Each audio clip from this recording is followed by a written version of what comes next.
Shabbat shalom, everybody. Rob Shmuel, Rashbi here. Turban, right? The sutra.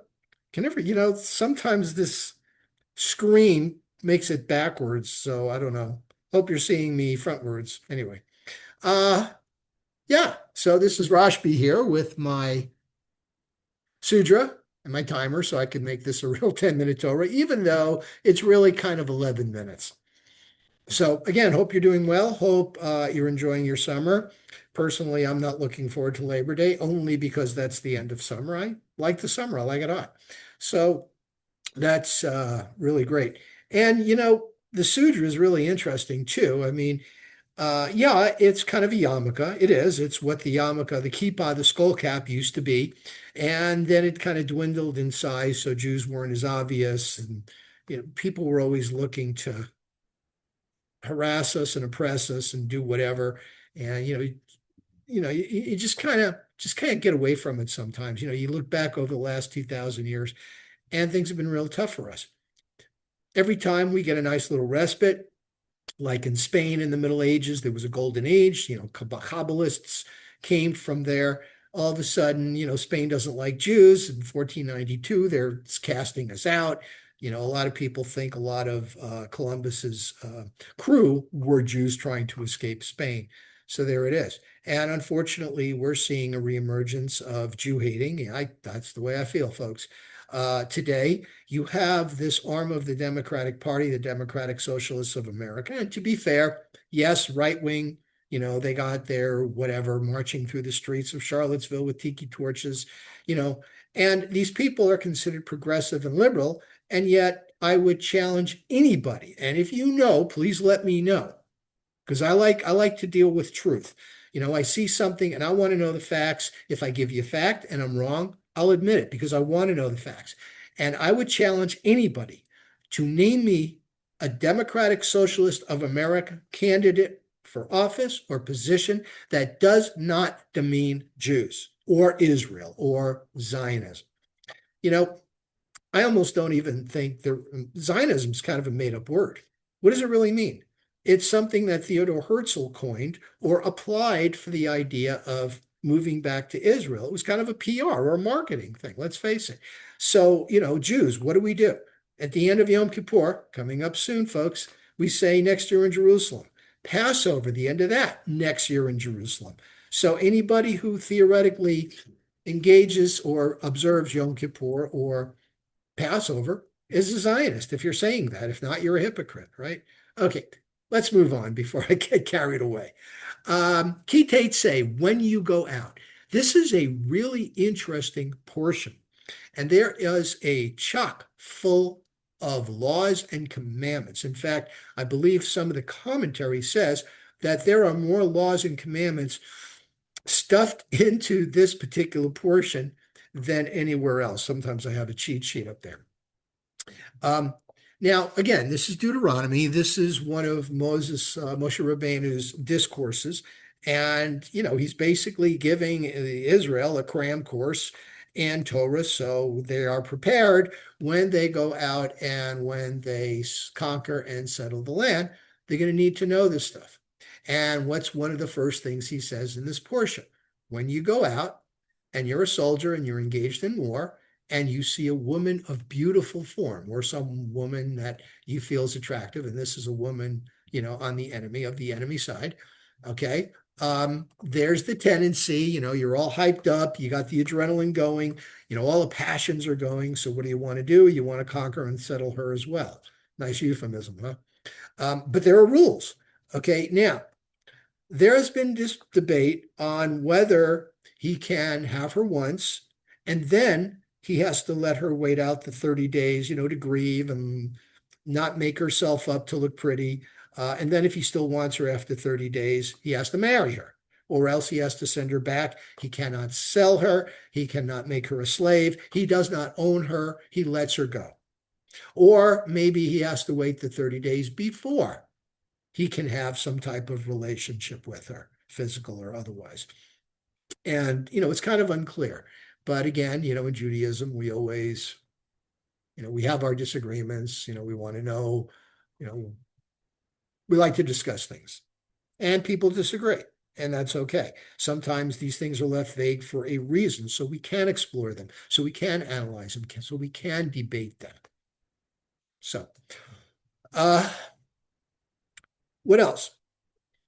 When a man, it talks about when a man marries and he has a hated wife. Now you think, well, we all have our problems. Yeah, but back then men had multiple wives. Now I've heard in the past that one of the reasons why men had multiple wives is because there were less men than women because men were more at danger of dying. They went out to war. There were casualties. They worked in the field. Something happened. The man dies. We didn't have the type of medicine that we have today. So when a man has two wives, he can double the amount of progeny that he has, right? How many kids he can have. And one wife may be more pleasing than the other. I've also heard that a lot of times a man would have two wives, one for pleasure and one just to do all the housework and stuff. So the woman that does all the housework is kind of the drudge, and he has a son with her, and maybe that's the firstborn. But the beautiful wife, the one he wants to have fun with and party with, she has a son. So who does he want to give the legacy to? Well, he wants to give it to the son of the more loved wife. Okay, so what do we mean by legacy? Back then, there was this thing called primogeniture. And even to some extent, we have that today. The firstborn son gets the lion's share of the assets. Lion's share in this case means double the portion. If you have three sons, then you divide your assets into four. And the oldest son gets the double portion, and the other two sons get a single portion. That's kind of how it works. And according to this, you cannot pick and choose who gets the double portion. It has to be the firstborn son. Now, why is this juxtaposed coming right after the idea of taking a captive woman and making her a wife? Well, maybe the excitement wears off. All right. And now, you've got, now what do I do with her? Right. So this is a condition that says basically watch what you're doing. The other thing is that what if they have a son who's kind of a pain in the neck? Now some people have kids that are pain in the neck, but this particular kid is a drunkard and a glutton.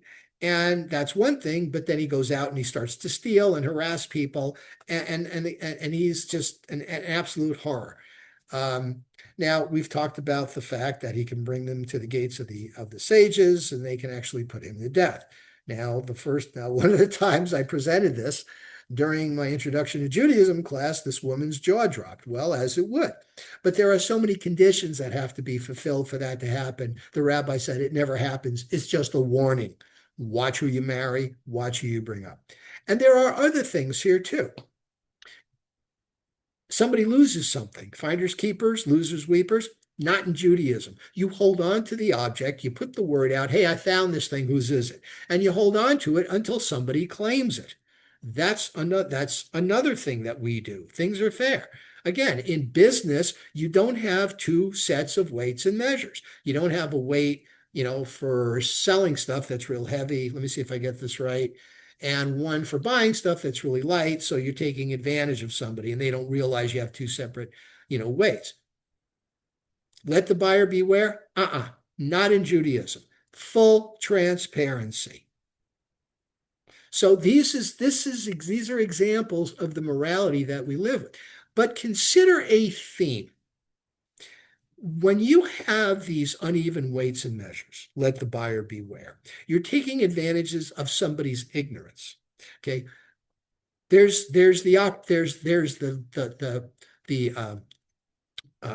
you're tempted to take advantage so you get a better deal. We don't do that in Judaism. You cannot do that. Okay, this is why we have commandments. Again, the Ve'ahavta, don't follow, or the third, don't follow your eyes, don't follow your heart. You follow the commandments. You find something, you think, oh, I've gained something. No, you haven't. It's not yours. You didn't earn it. Give it back. Somebody's animal gets stuck. You go help the person, even if you don't like the person.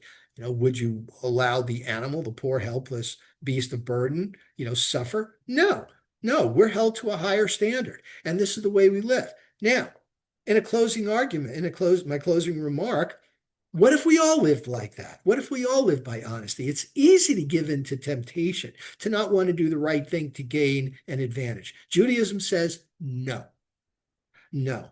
God says, I will reward you, right? And that's a good motivation. But basically, you do it because we're Jews and we have to be better. And that's the way it is. Okay, so we have high holidays coming up, something to think about when we do the Al Chetz and the Ashamru. And I wish you all the best.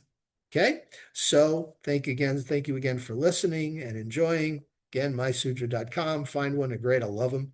Okay, and we will talk again soon. Thank you so much.